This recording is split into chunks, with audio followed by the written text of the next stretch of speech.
아침에 저에게 주시는 하나님의 말씀, 신약 성경 고린도 전서 말씀입니다. 고린도 전서 6장 12절부터 20절까지 말씀입니다. 이 고린도 전서 6장 12절부터 이 귀한 계시의 말씀을 봉독할 때 함께 하나님의 음성을 들으실 수 있기를 바랍니다. 모든 것이 내게 가하나 다 유익한 것이 아니요 모든 것이 내게 가하나 내가 무엇에든지 얽매이지 아니하리라. 음식은 배를 위하여 있고 배는 음식을 위하여 있으나 하나님은 이것저것을 다 폐하시리라. 몸은 음란을 위하여 있지 않고 오직 주를 위하여 있으며 주는 몸을 위하여 계시느니라. 하나님이 주를 다시 살리셨고 또한 그의 권능으로 우리를 다시 살리시리라. 너희 몸이 그리스도의 지체인 줄을 알지 못하느냐? 내가 그리스도의 지체를 가지고 장녀의 지체를 만들겠느냐? 결코 그럴 수 없느니라.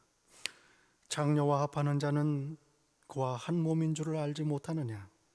일러스되 둘이 한 육체가 된다 하셨으니 주와 합하는 자는 한 영이니라. 음행을 피하라. 사람이 범하는 죄마다 몸 밖에 있거니와 음행하는 자는 자기 몸에 죄를 범하느니라. 너희 몸은 너희가 하나님께로부터 받은 바 너희 가운데 계신 성령의 전인 줄을 알지 못하느냐? 너희는 너희 자신의 것이 아니라 값으로 산 것이 되었으니 그런즉 너희 몸으로 하나님께 영광을 돌리라. 하나님의 말씀입니다. 아멘.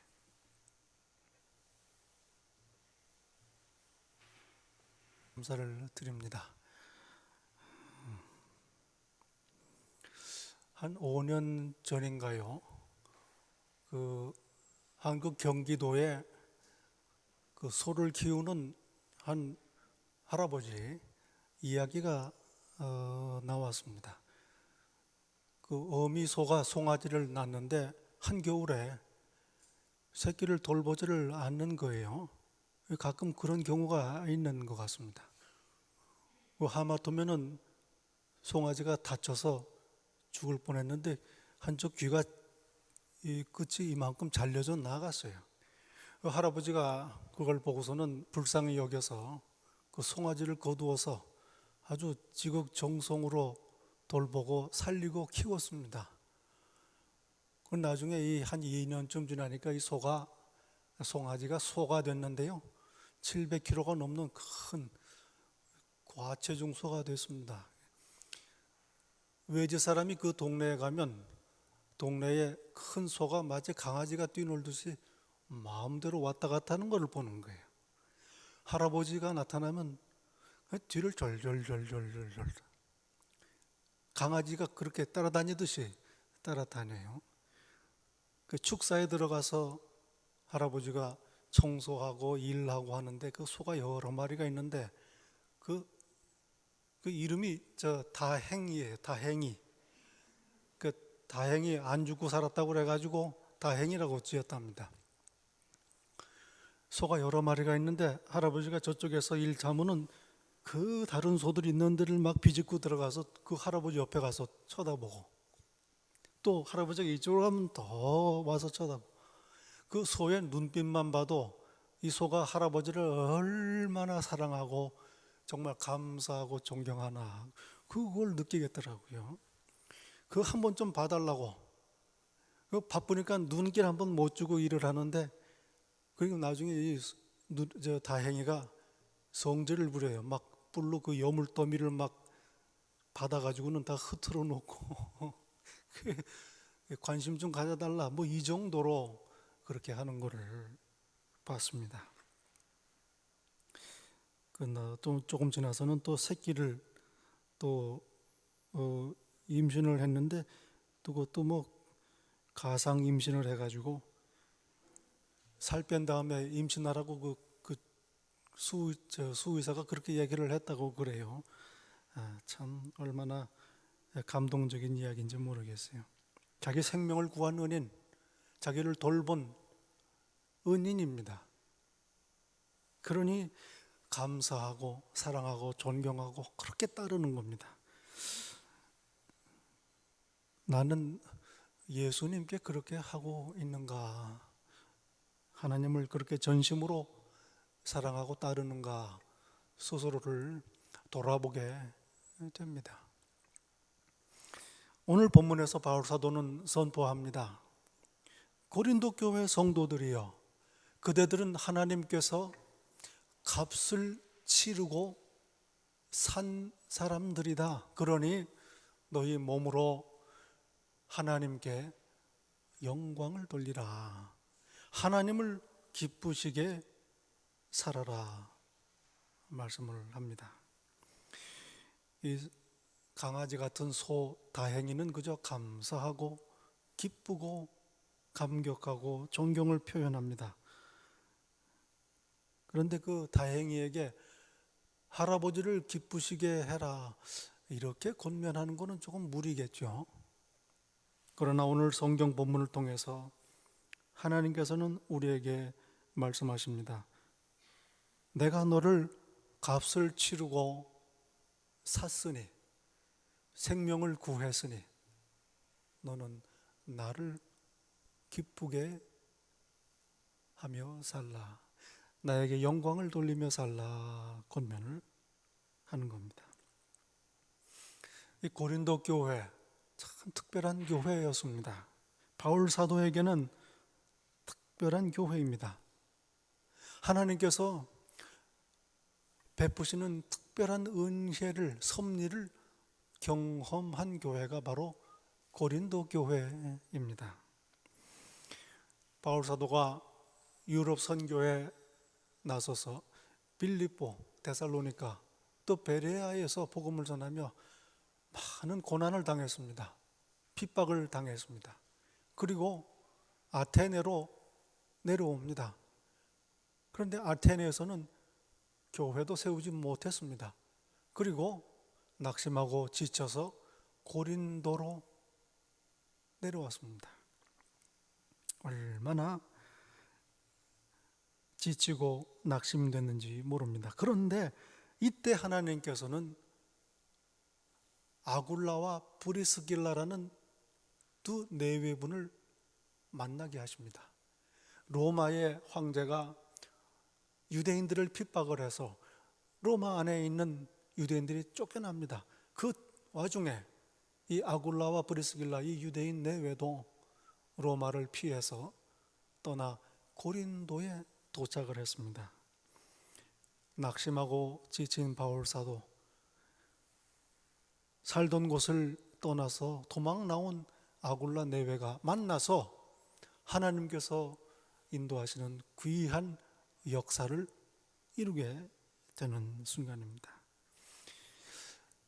늘 그렇습니다. 하나님께서는 여러 흩어져 있는 퍼즐 조각들을 하나하나 맞추셔서 그림을 완성하시듯이 모든 일들을 합력해서 선을 이루십니다.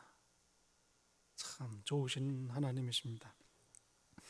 이 아굴라와 브리스길라 내외는 천막을 만드는, 텐트를 만드는 기술을 가지고 있었습니다. 그래서 바울 사도는 고린도에 도착해서 그 내외들로부터 천막 만드는 기술을 배우고, 그렇게 고린도 교회가 개척되기 전까지 생계를 꾸릴 수가 있었습니다. 얼마나 감사한 일입니까? 더욱이 이들 내외는 바울 사도의 복음을 영접하고 예수님을 믿고 귀한 평생을 함께하는 동역자가 됩니다.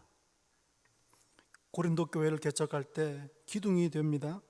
그리고 1년 반 동안 고린도에 있을 때에 어려움을 당할 때, 고난을 당할 때 늘 함께 위로하고 힘이 되어줍니다. 든든한 심적, 정신적인 버팀목이 되어 주었습니다. 그리고 이후에 바울 사도가 고린도를 떠나 에베소를 고린도를 떠나서 다시 모교회 안디옥으로 돌아갈 때 이 내외도 바울과 함께 떠납니다.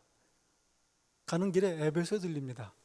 바울 사도는 이 두 내외를 에베소에 남겨두고 안디옥으로 돌아가지요. 하나님의 섭리입니다. 이후 바울 사도가 다시 에베소로 돌아옵니다. 3차 선교 여행입니다. 이 브리스길라와 아굴라 내외가 거기에서 바울을 반갑게 맞아줍니다.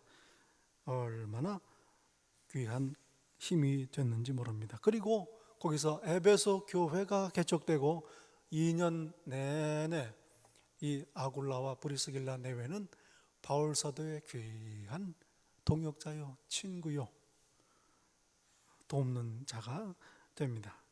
그리고 이후 바울 사도가 에베소를 떠나서 마게도냐를 거쳐 고린도로 방문할 때 바울 사도는 이 두 내외를 로마로 먼저 떠나보냅니다. 원래 살던 곳입니다. 바울 사도는 장차 로마를 방문할 계획을 가지고 있습니다. 그들을 먼저 보내서 로마 방문을 준비를 시키는 거죠. 그리고 이후에 바울 사도가 로마에 도착합니다. 에베소에 젊은 목회자 디모데 제자를 목회자로 남겨두고 왔습니다. 그래서 로마에서 만난 이 아굴라와 브리스길라 이 두 내외를 에베소로 보냅니다. 그래서 디모데를 도와 교회를 섬기도록 파송을 하는 거예요. 얼마나 귀한 바울 사도의 동역자이는지 모릅니다. 어떻게 교회를 섬겨야 되는가? 어떻게 하나님의 일을 감당하는가? 우리에게 모범이 되는 그러한 내외분입니다. 그런 마음이 들어요. 저희 교회 성도님들도 모두 이렇게 아굴라와 브리스길라와 같은 이 내외분과 같은 귀한 하나님의 일꾼들, 동역자들이 다 되시기를 예수님 이름으로 축원합니다. 이 고린도는 당시 로마 제국 안에서도 손꼽히는 큰 항구 도시였습니다. 항구 도시 아시는 분은 아시죠? 사람도 많고 돈도 많고 복잡합니다. 그리고 물론 고린도에 우상을 섬기는 큰 신전이 있었습니다. 우리가 성경에 보는 대로 고린도 교회는 문제가 많은 교회였습니다. 바울이 세워도 문제가 있습니다. 2000년 전의 얘기입니다. 서로 편을 나누어서 분쟁을 했습니다. 얼마나 싸웠느냐? 교회 밖에 법정에다가 서로를 고소하기도 했습니다. 그리고 교회에서 성찬식을 할 때는 끼리끼리 따로 앉아서 음식을 먹을 정도였습니다. 부활을 믿지 않는 사람들도 있었습니다. 또 예배 때에 예배 중에 이 사람 저 사람이 서로 일어나서 말을 합니다. 그것도 통역도 없이 자기 나라 여러 민족들이 왔다 갔다 하니까 그렇게 무질서한 예배를 드리고도 있었습니다. 얼마나 산만했을지 짐작이 가는 거죠. 그리고 무엇보다도 성적인 문제가 있었습니다. 당시 그리스 로마의 이방인들, 그들의 마을, 도시는 신전을 중심으로 해서 살았습니다. 신전은 우상 숭배의 중심입니다. 그리고 우상 숭배는 오늘도 그렇습니다만은 늘 성적인 타락과 함께 갑니다. 당시 신전이라는 데는 창녀들과 교합하는 곳이었습니다. 우상 숭배를 성경이 그토록 금지하고 경계하는 이유 중에 하나가 바로 성적인 타락을 의미하기 때문입니다. 문제는 이런 이방인들의 문화에 익숙했던 사람들이 복음을 듣고 예수님을 믿어 교회의 성도가 된 이후에도 옛사람을 벗어버리지 못하고 여전히 옛 풍습을 따르고 있었던 겁니다. 신전을 찾아가 여전히 우상에게 제사를 드리고 우상 제물을 먹고 장녀들과 합하는 음행을 하던 사람들이 있었던 겁니다.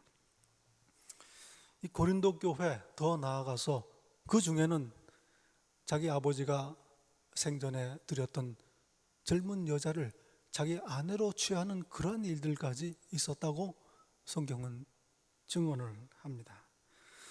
예수 믿기 전에 옛 습관, 풍속을 떠나지 않은 겁니다. 누구든지 그리스도 안에 있으면 새로운 피조물입니다. 새 사람이 되었습니다. 하나님께서 우리를 새 피조물로 다시 지으십니다. 더 이상 이전에 방탕한 풍속을 따르는 사람이 아닙니다. 새 것이 되었기 때문입니다. 이 오해하지 말아야 합니다. 내 자신의 모습을 보면서 왜 회개하고 예수님 믿고 예수님 위해서 살기로 결단하고 다짐을 했는데 이건 내가 봐도 특별히 변한 게 없네. 나 새 피조물 된 거 맞나? 나 새 사람 된 거 맞아? 이런 질문이 생기지요. 맞습니다. 그렇습니다. 그런데 잊지 말아야 합니다. 하나님께서 회개하고 예수님 믿은 나를 새 사람이라고 선언하신 겁니다. 죽었다가 다시 산 겁니다. 세례는 이걸 상징합니다. 하나님께서 말씀합니다. 이렇게 새 사람이 되었으니 그러니 이제 옛 사람을 벗어버리라. 순서가 이상하지 않습니까? 내가 옛 사람을 청산하고 옛 습관을 벗어버리고 다 그만두고 이제 경건하게 올바르게 살아야 새 사람 되는 거 아닌가? 아닙니다. 하나님께서 예수님 믿는 나를 먼저 새 사람 만드십니다. 그래서 내가 새 사람 되고 그 다음에 새 사람에 걸맞게 살라 하시는 겁니다. 그러니 우리의 믿음은 도덕이 아니요 하나님의 은혜입니다. 은혜로 새 사람 되었으니 감사하고 감격하여 새 사람으로 걸맞게 사는 겁니다. 은혜에 대한 응답입니다. 우리의 삶은 이렇게 먼저 받은 바 하나님의 은혜에 응답하는 삶이지요. 여러분, 저와 모두 여러분 이렇게 새 사람입니다. 하나님께서 새롭게 하셨습니다. 죄 용서하시고 자녀 삼으셨습니다. 늘 들으니까 그게 얼마나 귀한 건지 생각을 잘 안 하게 될 때가 있어요. 아담의 죄로 인해서 그리고 내 죄로 인해서 영원한 형벌에 처해질 존재 죄인들이었습니다. 그런데 이제 하나님께서 나를 아들이요 딸이라고 부르십니다. 그리고 감히 나는 하나님을 아버지라고 부릅니다. 그리고 아무 때나 하나님 아버지 앞에 나와 사정을 아뢰고 필요를 구하고 도움을 청합니다. 하나님의 자녀가 된 것입니다. 이게 보통 특권이 아닙니다. 그렇지 않습니까? 미꾸라지가 용됐다는 말이 우리들한테 딱 맞는 말씀입니다. 얼마나 큰 은혜인지 이 은혜를 받았으니 이에 감격하여 새 사람으로 하나님의 자녀에 걸맞는 합당한 삶을 살게 되는 겁니다. 두려워하고 염려하고 시기하고 싸우던 사람들이 이제는 믿음으로 다 맡기고 의지하고 서로 용서하고 칭찬하고 같이 기뻐하며 삽니다. 평안과 기쁨을 누리며 삽니다. 하나님의 법입니다. 이 하나님의 길을 따르고 누리는 하늘나라의 백성이 된 것입니다.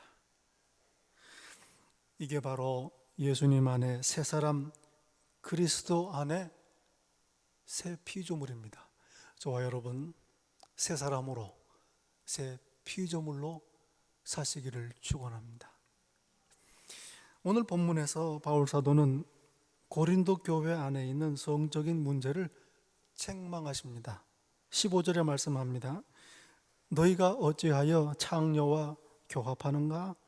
창녀와 교합하는 자는 그 몸이 창녀의 지체가 되는 걸 모르는가?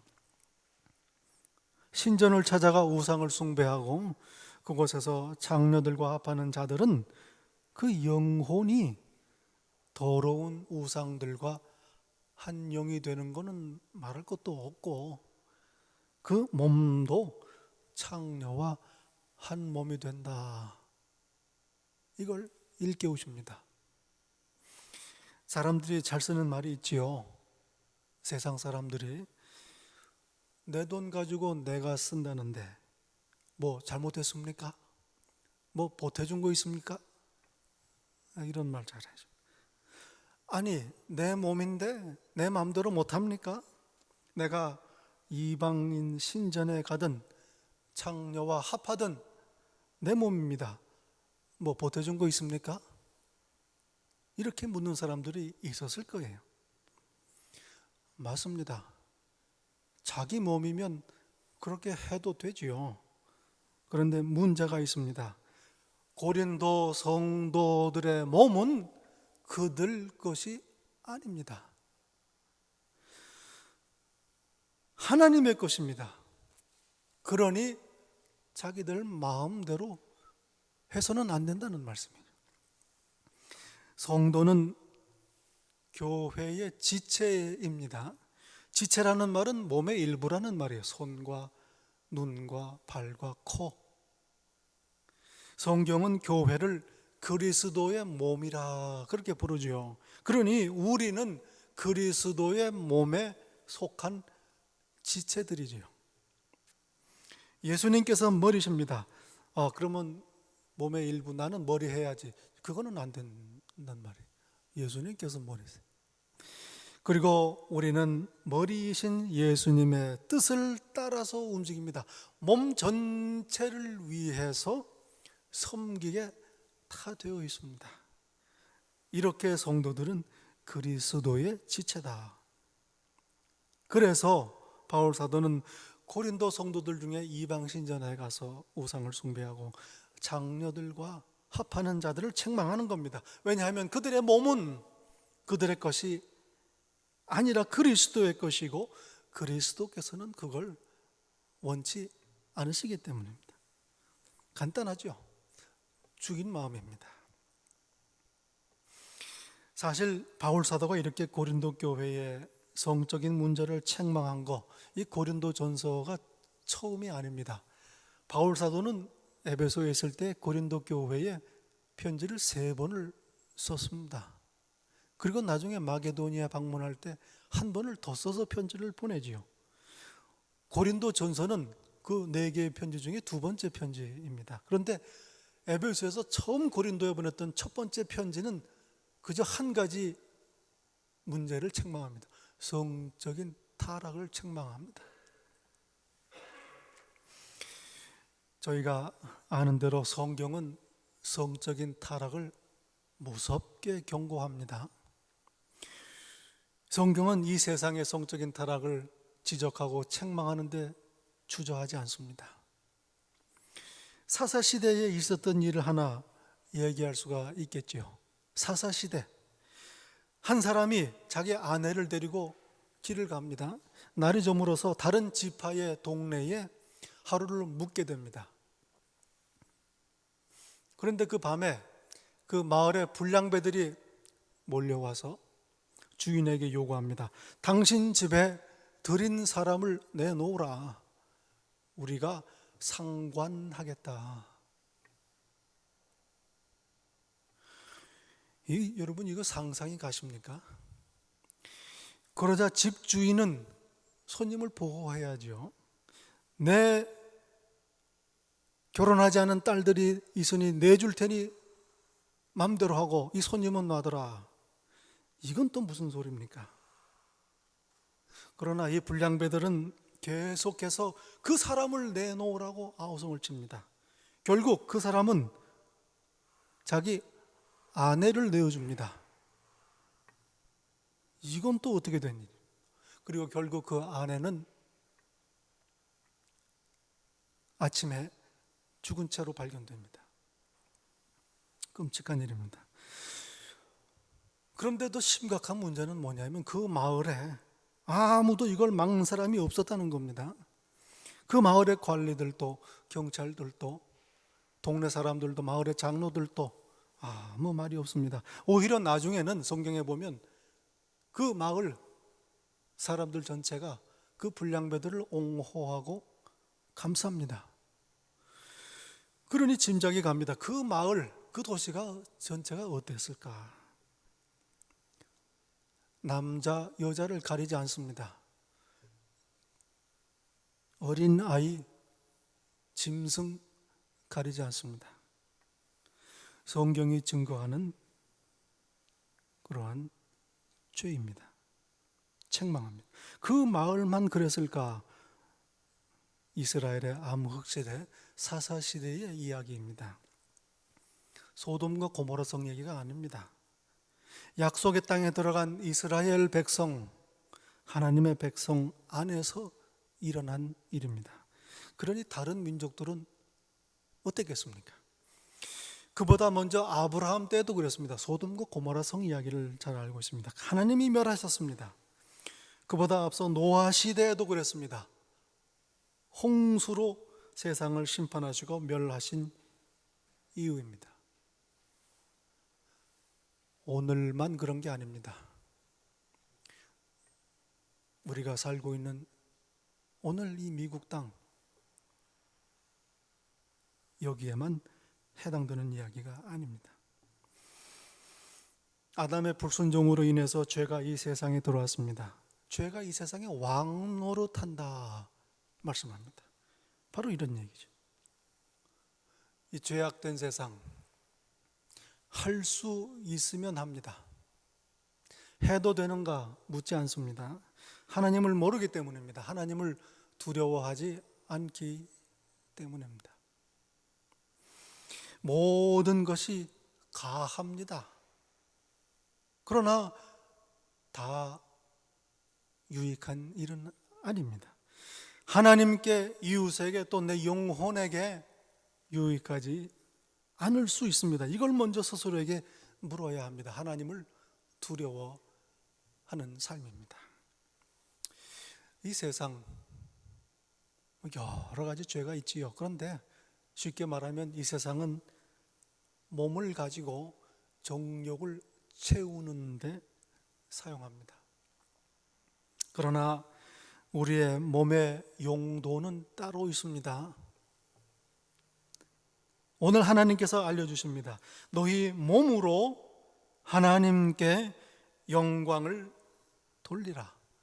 하나님을 영화롭게 하는 것, 하나님을 기쁘시게 하는 것, 하나님을 높이고 드러내는 것, 이게 바로 우리 몸을 주신 하나님의 뜻입니다. 용도가 그렇습니다. 성경은 말씀합니다. 그런즉 너희가 먹든지 마시든지 무엇을 하든지 다 하나님의 영광을 위하여 하라. 뭘 하든 마치 하나님께 하듯, 하나님 앞에서 하듯, 하나님을 위해서 하듯 온 마음을 다해 생각과 말과 행동 하나하나를 하나님을 염두에 두고 하라 말씀합니다. 그래야 할 이유가 있습니다. 오늘 하나님의 말씀입니다. 내 몸은 내 것이 아니기 때문입니다. 주인이 따로 계십니다. 하나님 것입니다.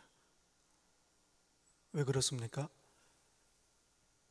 나를 피값으로 사셨습니다. 몸값을 치르시고 찾아오셨습니다. 당신의 자녀 삼으셨습니다. 십자가로 보이신 사랑입니다. 예수 그리스도의 대속의 희생입니다. 더 이상의 희생은 없습니다. 더 이상의 사랑은 없습니다. 동시에 나를 참으로 귀한 존재로 만드셨습니다. 내 몸값이 얼마인가? 예수 그리스도의 피값. 하나님께서 십자가를 지실 만큼 내 몸값입니다. 위해서 죽으실 만큼, 위해서 아들을 내어주실 만큼 나를 귀한 존재로 삼으셨습니다. 말할 수 없는 사랑이요, 헤아릴 수 없는 은혜입니다. 하나님의 영광을 위해 살지 않는다면 오히려 이상한 일입니다. 값으로 산 것이 되었으니 너희 몸으로 하나님께 영광을 돌리라. 내 평생 간직해야 할 하나님의 말씀입니다. 기도하겠습니다.